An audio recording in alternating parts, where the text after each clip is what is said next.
అందరికీ నమస్కారం. Krish arrows YouTube ఛానల్కి స్వాగతం.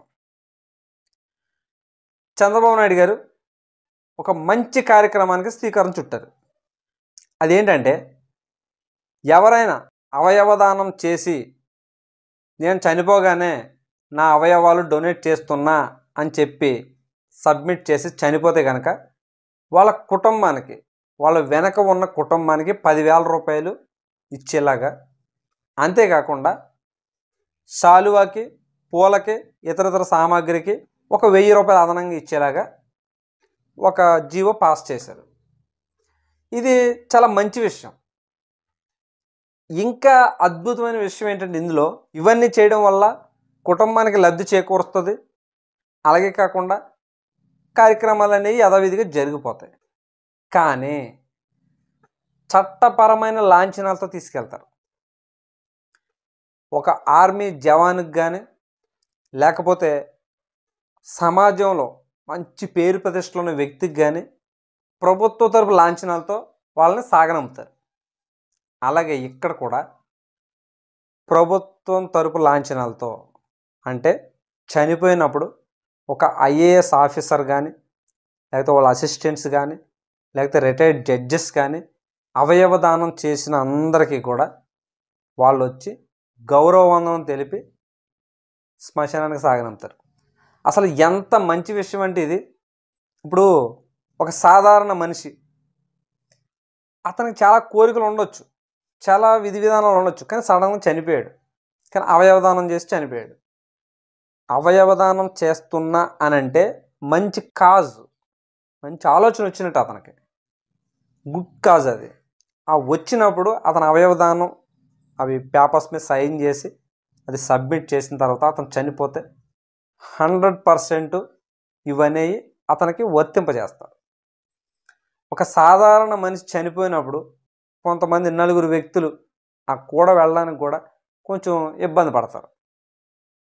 అరే మనకి ఎందుకు వచ్చిందిలే అని అనుకుంటారు. కానీ రిటైర్డ్ ఆఫీసర్లు కానీ, లేకపోతే రిటైర్డ్ ఐఏఎస్లు కానీ, లేకపోతే ఒక ఐఏఎస్ ఆఫీసర్, ఒక ఐపీఎస్ ఆఫీసర్ కూడా వచ్చారనుకోండి, చనిపోయినా సరే ఆ కుటుంబ సభ్యులకు కానీ, అక్కడ ఉన్న మనుషులకు కానీ చాలా గర్వంగా ఉంటుంది. అరే ఒక జవాను చనిపోయినంత విధంగా ఉంటుంది.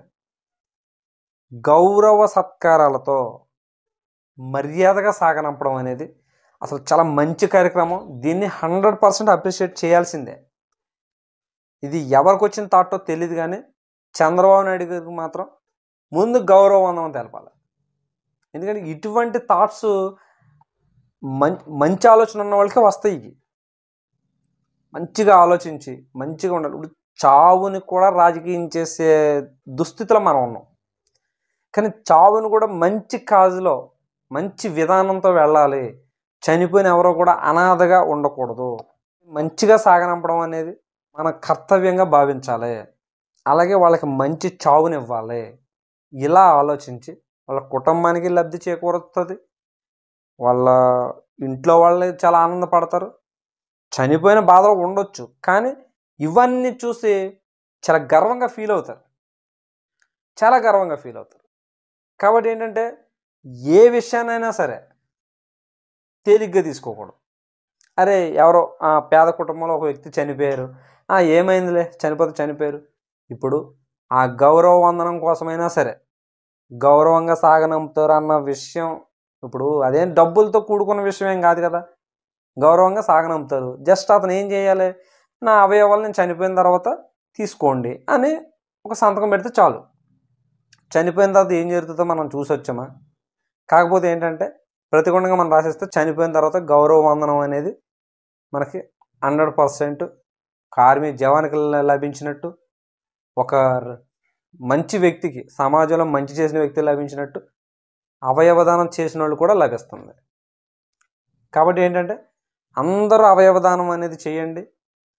మీతో పాటు మీరు చనిపోయిన తర్వాత ఒక 10 మందిని, అంటే మీ ప్రతి అవయవం ఒక్కొక్కరికి ఒక్కొక్క పార్ట్ వెళ్తుంది. మంచి విషయం అది. ఆ పార్ట్ పెట్టుకొని అతను బతుకుతాడు, అతని కుటుంబం బ్రతుకుతుంది. మీ పేరు ఖచ్చితంగా అవయవదానం చేసే ముందు లెటర్ రాయించుకుంటారు. అవయవదానం చేసిన తర్వాత ఇది ఎవరు దానం చేశారో కూడా అక్కడ ఎవరైతే అది పెట్టించుకుంటారో వాళ్ళకి చెప్తారు.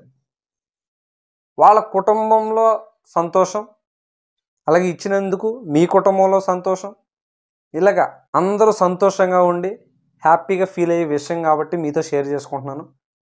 ఒకవేళ ఈ వీడియో కనుక మీకు నచ్చితే లైక్ చేయండి, షేర్ చేయండి, మా ఛానల్ని సబ్స్క్రైబ్ చేసి గంట సింబల్ ఆల్లో పెట్టుకోండి. Thank you.